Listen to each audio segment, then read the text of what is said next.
My wife was always interested in social work and the caring professions. One of her projects was to visit the women of Worsfield Heath, many of whom were experiencing marriage problems and the strains and stresses of bringing up children in one-parent situations. My wife's death occurred during one of such visits and was purely accidental. No blame of any sort attaches to the officer whose motor bicycle skidded on a wet road surface, and I wish him a speedy recovery. He was doing his duty and playing a vital part in the defense of our democratic way of life.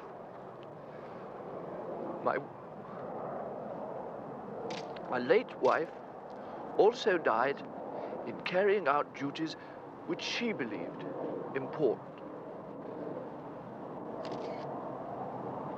Thank you, that is all. Well, it's down. You feel when you first heard the time you feel. Mister, did you approve of your wife going to Worsfield Heath? Of course, I had the greatest admiration for her social work. Are you saying that you took no part in the demonstration against cruise missiles? Certainly, my wife had no political beliefs. Minister, was your wife a member of CND? I can categorically assure you my wife was not a member of that organization. Minister, don't you approve of the Worsfield women? I respect their sincerity. I think they're terribly misguided, but we're all after the same thing, aren't we? Peace in our time. Now, ladies and gentlemen, if that's all. Minister, what's your plans for the future? Go on doing my job as long as the Prime Minister wants me, and she hasn't said she doesn't. Minister, one more question. My life will be devoted to the care and upbringing of our son. Just ask you one more question.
That's me and Nicholas and Elspeth Hazel and the Contessa just before the war.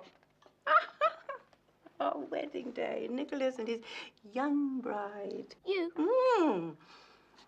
Dressed from head to foot by Molyneux and smiling. Smiling at all my well-kept secrets. That's here at Rapston on the front lawn. We're all dressed up as film stars of some unknown reason. Now, look. Who do you think that is in the baggy trousers and the little moustache? You. Exactly. That's your old granny. Dressed up as Charlie Chaplin. Who's the Arab? Oh, no, I think that is, the rector, as Rudolph Valentino. Oh. That's one of the useful things about clergymen. They're so accustomed to dressing up. There's Doty Strove with Mae West. I suggest we turn a blind eye on that one. Was my mother there? No, she wasn't even born. She never had any of the fun. Oh, poor Charlie. Where's that? Cap Ferrat. 1942, Derby Day. Hitler couldn't stop the Derby. Have you learned about Hitler at school? No, we don't really learn about Hitler. Oh, look, that's me at the Cami de Paris in my Teddy Molyneux evening jacket. Gold sequins. I came in a shower of golden coins like, Helen of Troy or... Danai. What? It was Danai Jupiter came down to in a golden shower. Oh, well, yes, you would know that. That's the sort of thing they do teach you now. Not something useful like Hitler. Would you like to see my old Molyneux jacket? I've still got it. See what? My still stunning evening jacket. I wouldn't mind.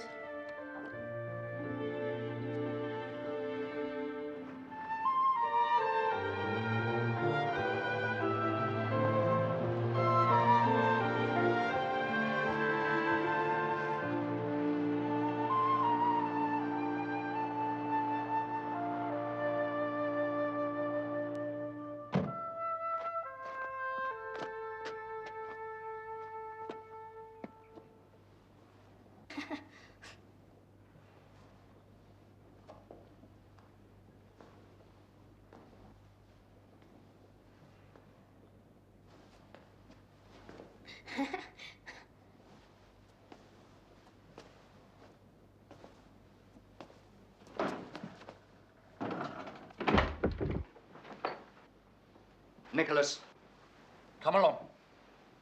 I didn't hear you knock exactly. Get into the car. We'll send for the bicycle later. Wait in the car. Goodbye, Gran. Goodbye, darling. Would you mind explaining? My son's got better things to do with his life than spend his afternoons stuck in a bedroom with a drunken grandmother going through her moth-eaten wardrobe. Leslie. Don't you think he's been done enough harm by your family? Mine?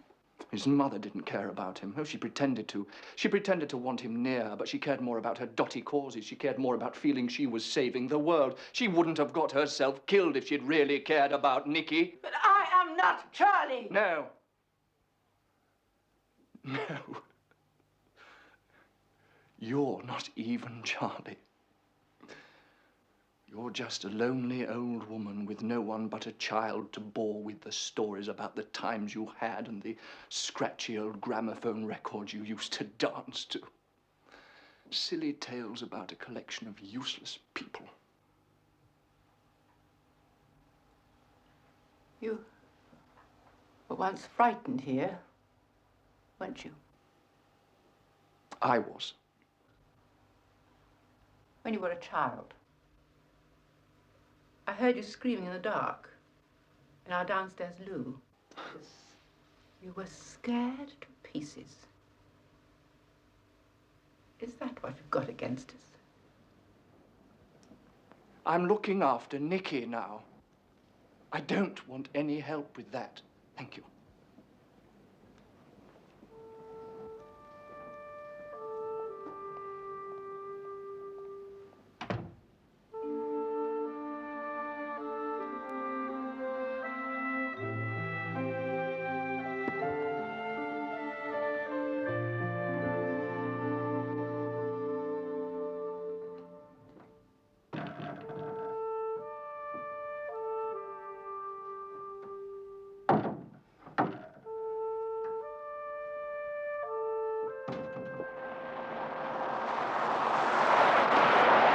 Do come in, Dr. Simcox.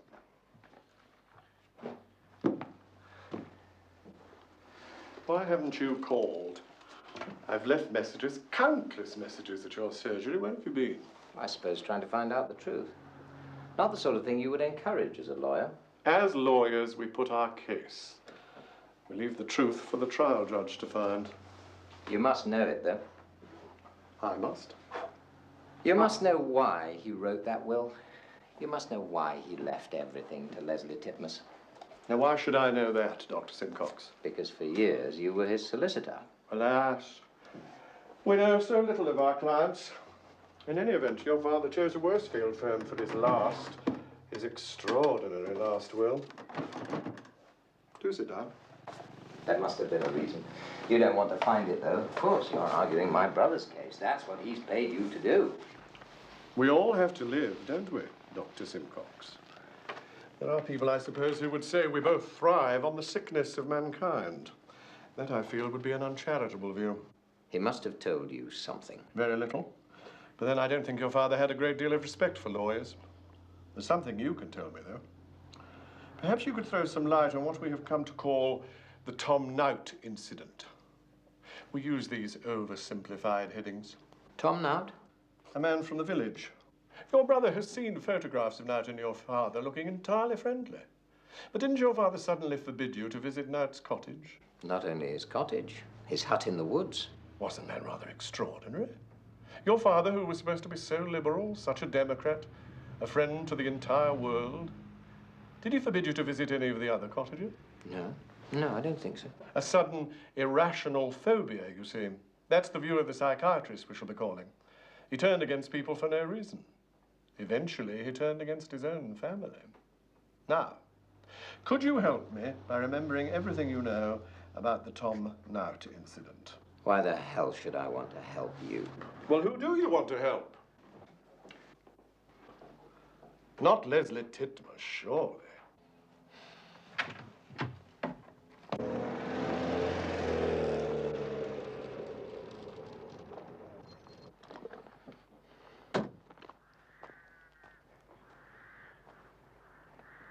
I just couldn't sit in the queue of national health patients with everybody staring at me, hearing them whispering about Simon.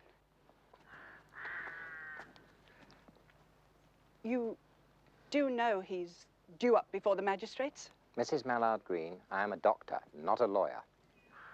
Receiving stolen property. He was just selling a few bits and pieces that he'd bought off some fellow in the Badger. If that's true, no doubt he'll be triumphantly acquitted. But if it isn't true?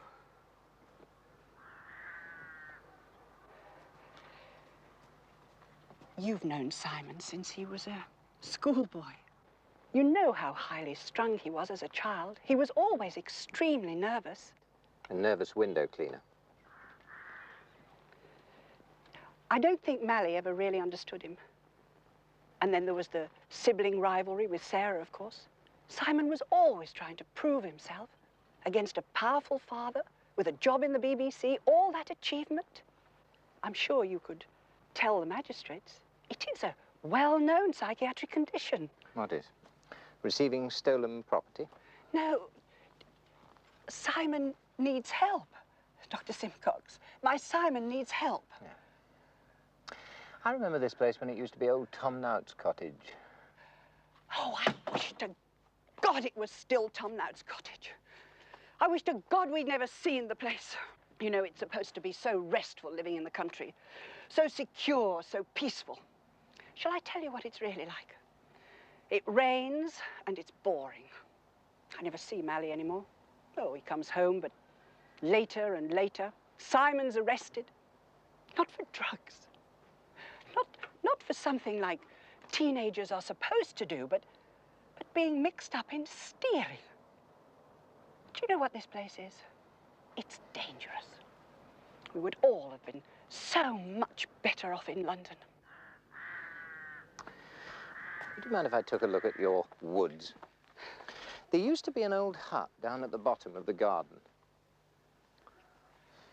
Oh, yes, it's gone. It went years ago. Mally was clearing up down there. You know, at that time he was feeling terribly rustic. You will tell them, won't you? Tell them? Tell the magistrates about Simon. Tell them that there's no point in them trying to blame him, really. He'd better come and see me. Oh, thank you. Oh, I knew you'd help. Underneath, I knew you'd understand. Thank you. Dr. Simcox, thank you, Dr. Simcox. All right.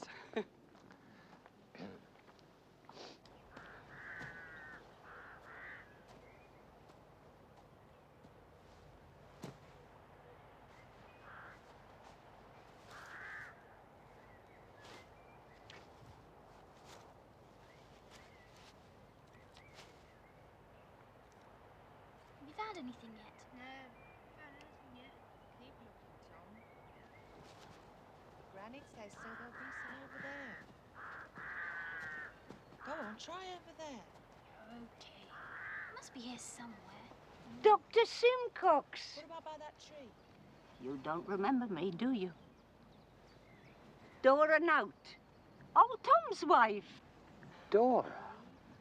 Nobody used to take much notice of me. Not the wife. Tom was the one who had all the posh friends, wasn't he? Now, did you ever call on me when you was a little boy? Did you?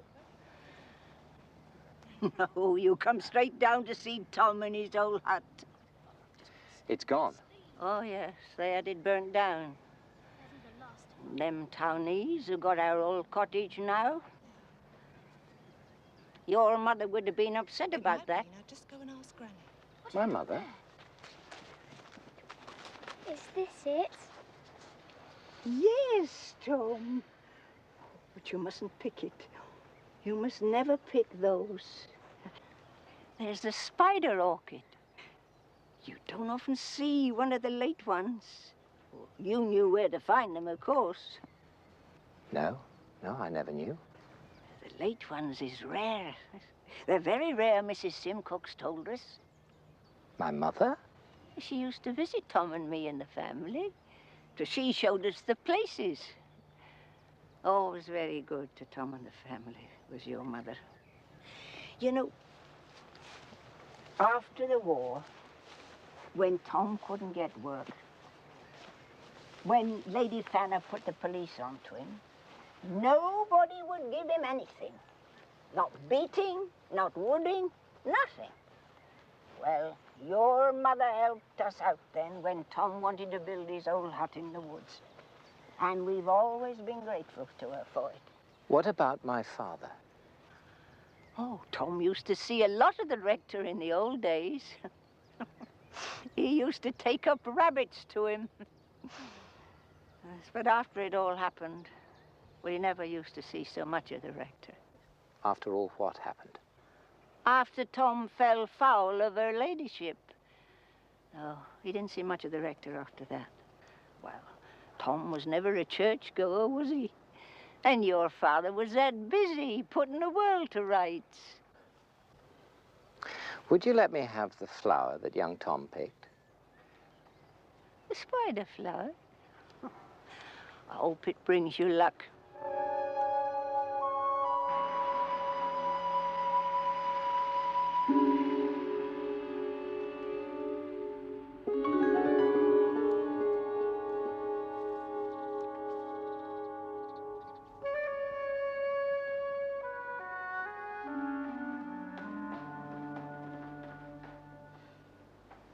Do you know what this is?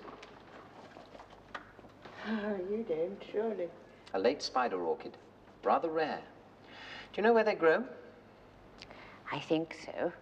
By Tom Nout's old hut. Why did you never tell us? What? When we were young, why didn't you tell us where the wild orchids grew? Isn't that the sort of knowledge parents usually pass on to their children? I didn't think you were interested. Henry was always writing in his school books. Most unsuitable stories from all I ever heard. And you were stuck up in your room drumming. I didn't think you'd have the slightest interest in wildflowers. I suppose the Nouts had. Tom and Dora and young Janet Nout and the young grandchildren when they came along. You helped them find the orchids in their own wood. We used to go for walks and find flowers before Simeon. Well, before. Before what? Before he got so occupied. You helped Tom Nout when he was down on his luck. That's the sort of thing Simeon approved of. But he didn't approve of Tom. He was angry when I talked about his old hut. What sane reason did he have for that? What sane reason? You'll have to tell me sometime. And when I've found out, I'll tell Henry that he hasn't got a case. Will you enjoy doing that? That's what you want, isn't it, Mother? For heaven's sake, help me to do what you want. What I want. What I want is for everyone to stop asking me questions. Mr. Bulstrode. So good of your mother to go on helping with the flowers. Of course, Monica would take it over if it ever got too much. Mr. Bulstrode, did you know Dr. Simcox has never confirmed? Simeon felt the boys could wait to be done until they'd made up their own minds. Freddie, it seems, never has. I wonder, could you oblige him with some sort of ceremony for those of riper years? Oh, I say, I'd love to have a go. I haven't got all the answers, of course.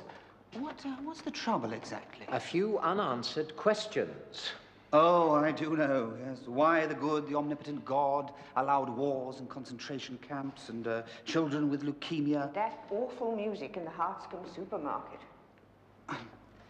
I am as much in the dark as you are, I rather suspect. But if you could spare half an hour, perhaps we could sort of feel our way into the darkness together. I'm afraid... Aren't we all? But talking always helps. It really does. I'm afraid I have a patient. Coward.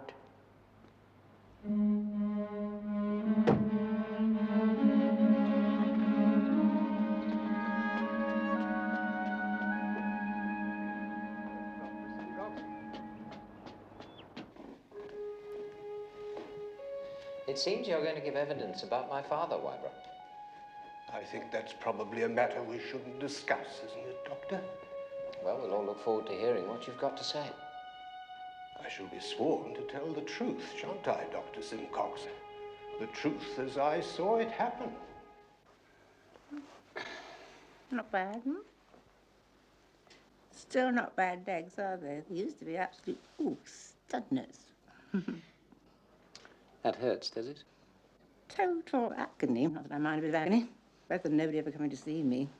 Wouldn't believe it, my dear, but during the war years, during the Blitz, people would have queued to touch that ankle.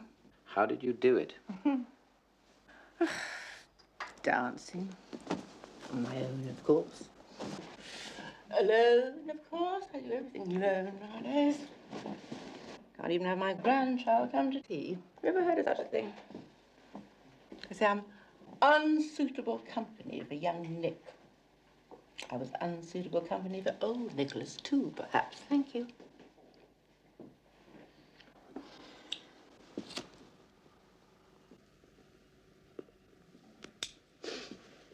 You know, when I saw her, Charlie accused me of not loving her. Did she? Of course, she's absolutely right. I mean, I don't think you have to love people just because they happen to be your father or mother or daughter, do you? I mean, Charlie and I didn't love each other. Haven't you found that, Dr. Simcox, that there's absolutely no choice at all in the matter, after all? You look extraordinarily like your father when you do that. You mean I look mad? That's what my brother wants to prove, that my father was insane. Wybra is going to give evidence in support of the proposition. I know. I've given him the day off. You mean because you believe it's true? Because I want to do in Titmus. Don't we all? He wanted to join us. He wanted to be part of the family circle. We let him in. And he kicks us in the face. He's got my grandchild. Got it all. And he's got your father's money. And how did he get that, do you suppose? I mean, without any legitimate claim. I'll tell you one thing, Dr. Simcox. That four-letter Titmus hasn't any legitimate claims above a charter buckshot up his backside of his horrid little city gents off the peg suiting. I don't think he gets them off the peg anymore. He has no legitimate claims. Get that into your head, Dr. Simcox. No legitimate claims at all. Of any sort. Don't put any weight on it. Rest it. No more dancing for a while. That mean the operation is over? Mm-hmm. Time for the anesthetic. In the bathroom.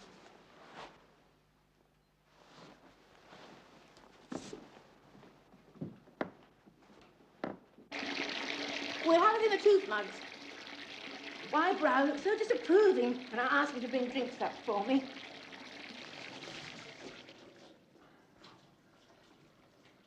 Do you know what I really dread about being old? So at the mercy of one's servants. Most of my patients don't have that problem. I shock you, don't I, Dr. Simcox? As I remember, I used to shock your father. What did you have against Tom Nout? He's a poacher. Is that what you had against him? He got above himself, interfered in other people's lives, and he was the first signs of the national disease, which spread overwhelmingly, and it ended up as Leslie Titmus. My mother got on well with him. Yes, your mother got on very well with the most extraordinary people. Would you put the gramophone on for me, please?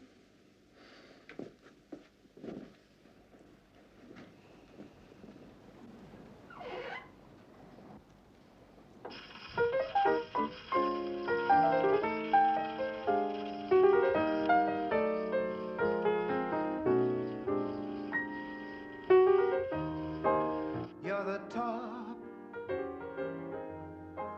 you're the Colosseum, you're the top,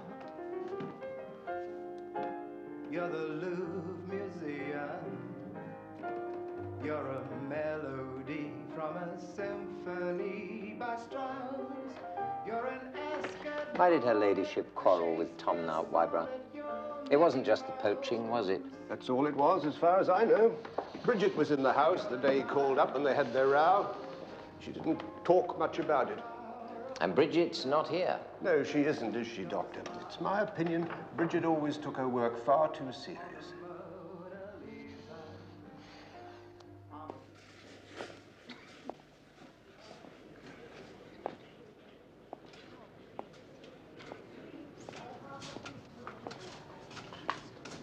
Bridget? Yes. Hello. Dr. Simcox, you come for the weekend? I got up early to see there's a nice bright fire in your bedroom. Bridget? Are you happy here? Oh, it's a lovely old house, of course. But so inconvenient. The job I asked, finding the fireplaces. They got to be done, you know. That Mrs. Smurthwaite, she's that keen on her fireplaces and her stair rods. Well, I've always been particular about my stair rods. But it's not too bad. I helps with the silver in the butler's pantry. But gets a few laughs sometimes when old Smurthwaite's up in her sitting room having her little nap. Or is it her nip, we wonders?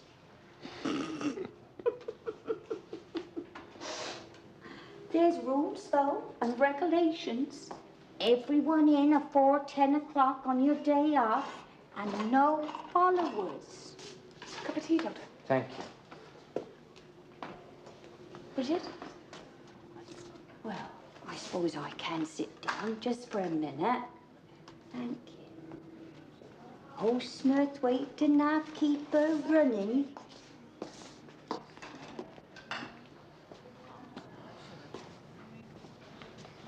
Bridget, I wanted to ask you. Do you remember Tom Nout? Chap who had an old hut in the woods? Oh, he don't come in no more. Ladyship sent him away. Well, he had no right to do that. Do what, Bridget?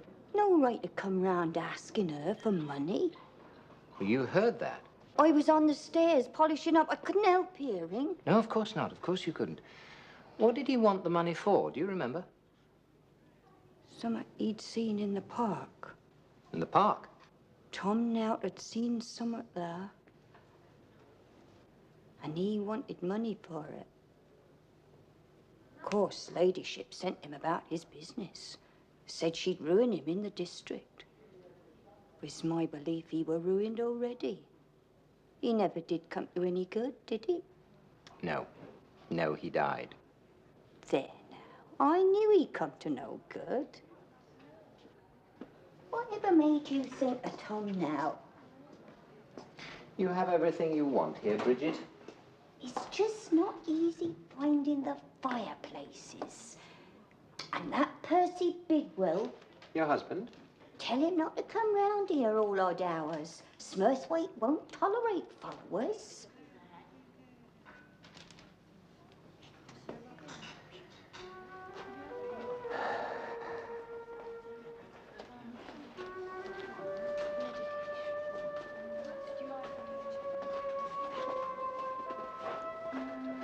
Oh, matron. I think she's having trouble finding the fireplaces. Well, of course she does, seeing we're all central heating. Sometimes I think we ought to send her home, but when I suggest it to her, she cries and thinks I'm giving her the sack. How did you find her, Doctor? All clear. There's absolutely nothing wrong with Bridget's memory. So far as it goes. Yes. Wonder how far that is exactly. Anyway, thank you, matron. Goodbye, Doctor. Of course, we've heard nothing as yet. But between ourselves, I'm expecting counsel for the Simcox family to sound me out on the questions of a compromise. Compromise? Well, with the trial only weeks away, a reasonable settlement with the other side. You mean we give in? Call them in for beer and sandwiches, give them the money? Well, it might save you some embarrassment. In your political position. Why on earth should I be embarrassed? Because the rector wanted to reward me for making something of myself. I'm not going to let old Simeon Simcox down. I had too much respect for him for that. But what if they manage to prove insanity? Then we go down fighting. But we're not giving away a penny.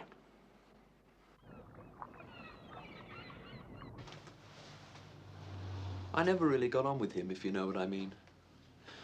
I suppose, looking back on it, I was doing it as a challenge to my father.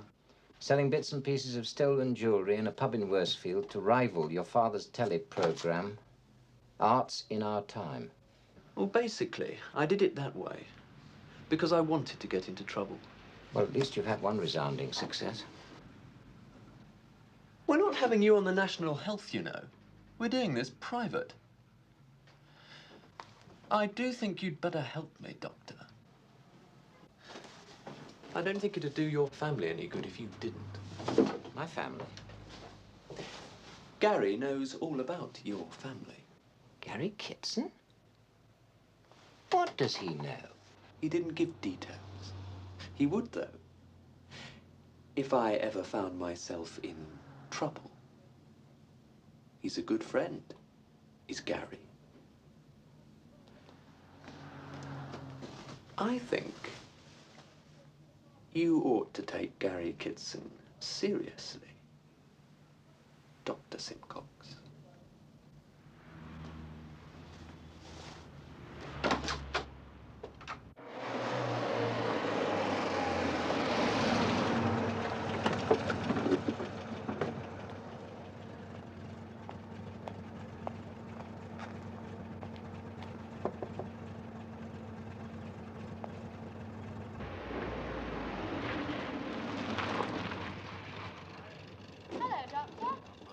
Hello, Ivy.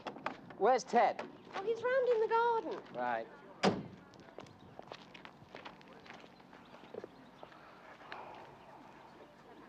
Ted, I see the Kitson's cottage is up for sale. Any idea why?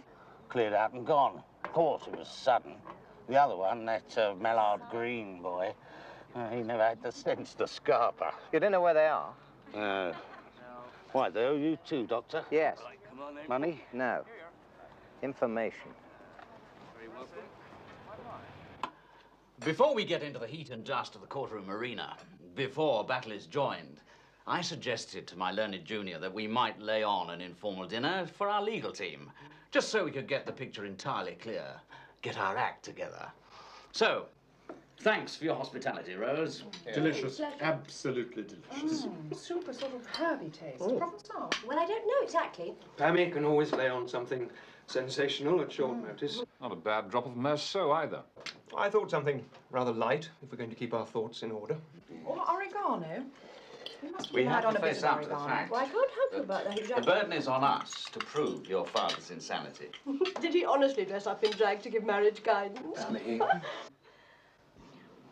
Well, I suppose nowadays that might seem rather trendy. I'm sure we all understand that the late rector's extraordinary behaviour must have been deeply distressing to his family.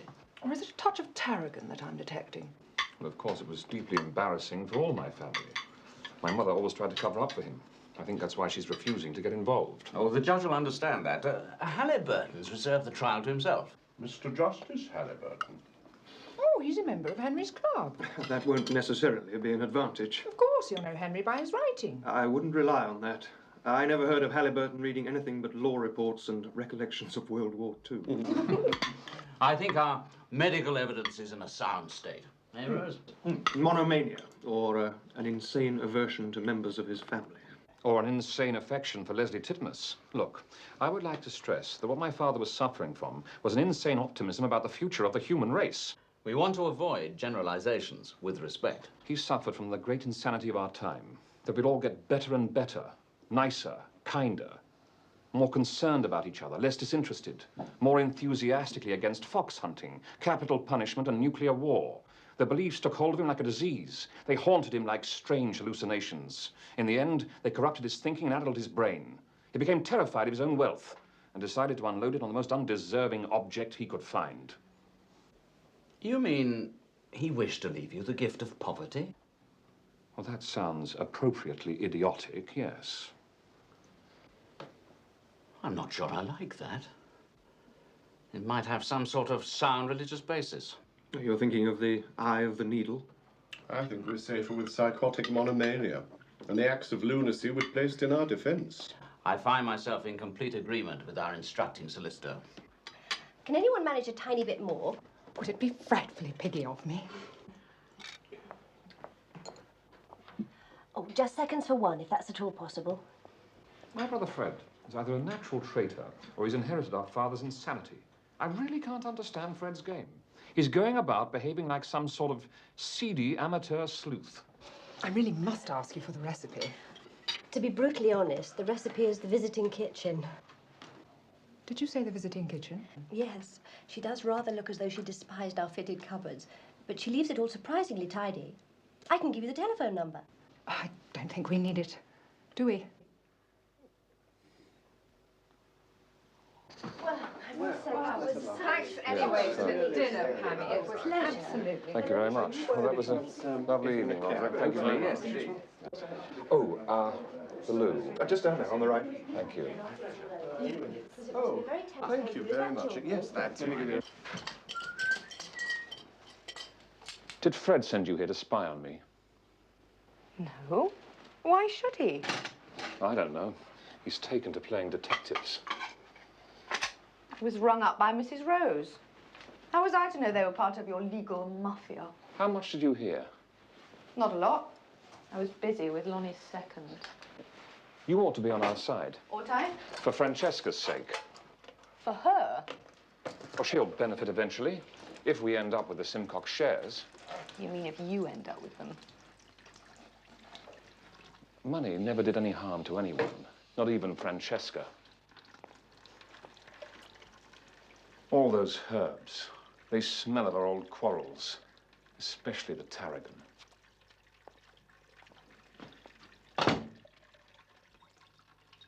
See you in chambers. Thank you. Good night. Good night, Harry. Thank you so much. Very good. Good night. I was just giving my compliments to the cook. You must want that recipe frightfully badly. Thank you very much. Pleasure. Good night. Good night. Good night. Bye-bye. Bye.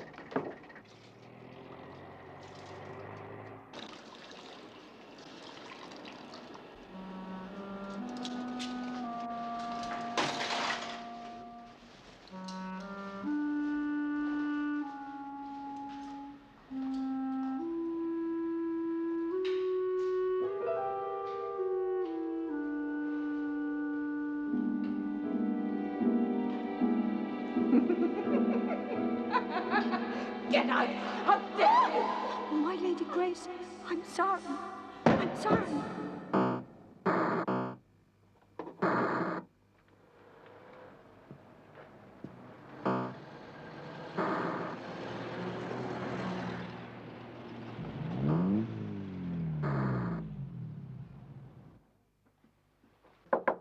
Hello? I'm in here. I'm prepared to give evidence at your trial. You'll tell them I'm sick. Yes, of course. You're suffering from greed. What? You were infected by a strong desire to make money by selling off bits and pieces of jewellery which you and Gary had nicked when you were cleaning windows. You want me to go in there and say what Gary knows? About the Simcox family? Yes, I do. What does he know? I shall have to ask him, won't I? You may find that hard. Gary seems to have deprived Rapston of his company. Perhaps he didn't want to share the limelight with you in front of the magistrates. His friends know where to find him.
It'll only be a minute. Sorry, you're too late.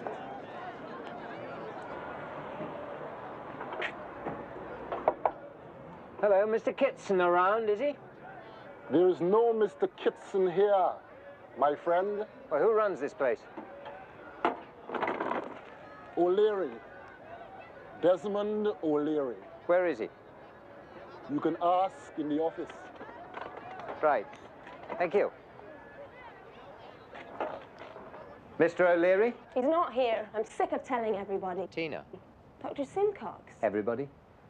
You mean Simon Mallard Green or the police? I mean everybody. I don't know where he is. He doesn't tell me anything. No, I'm sure he doesn't. I'll tell him you want him if he happens to call in.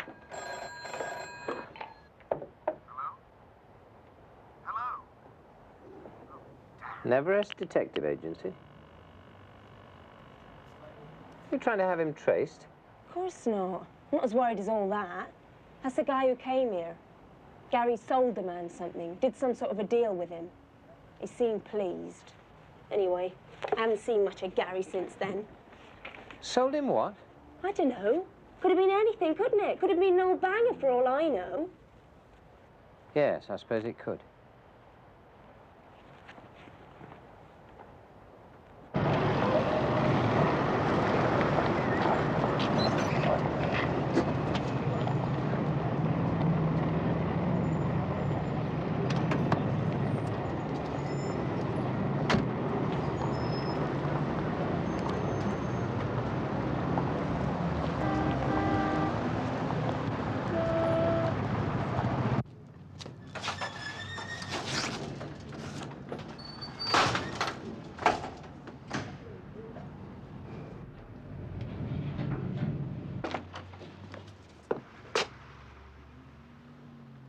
I should have guessed.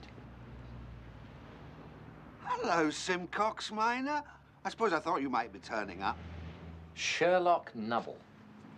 The last time I saw you, you were a journalist. A bit of a cover, that, actually.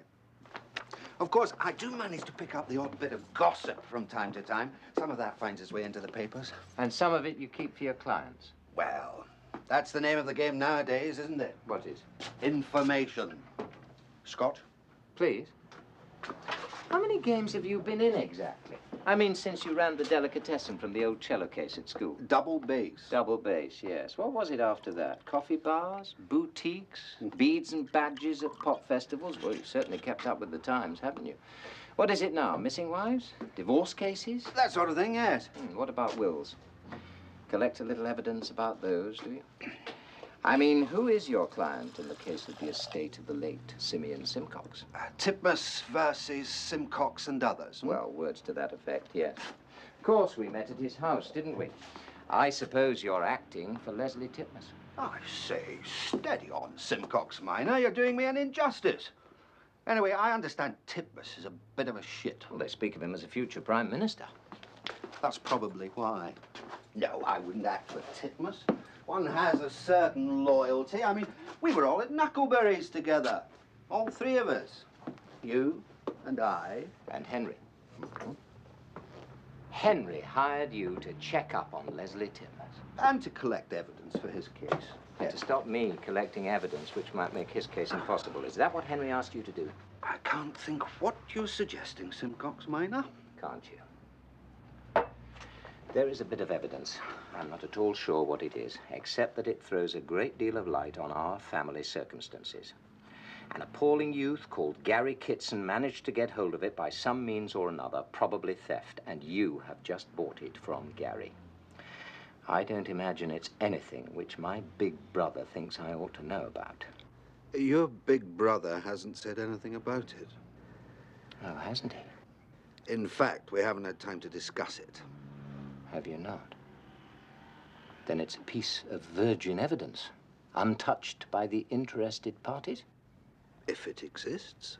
And if it exists, I'd like to see it. Please, Nubby.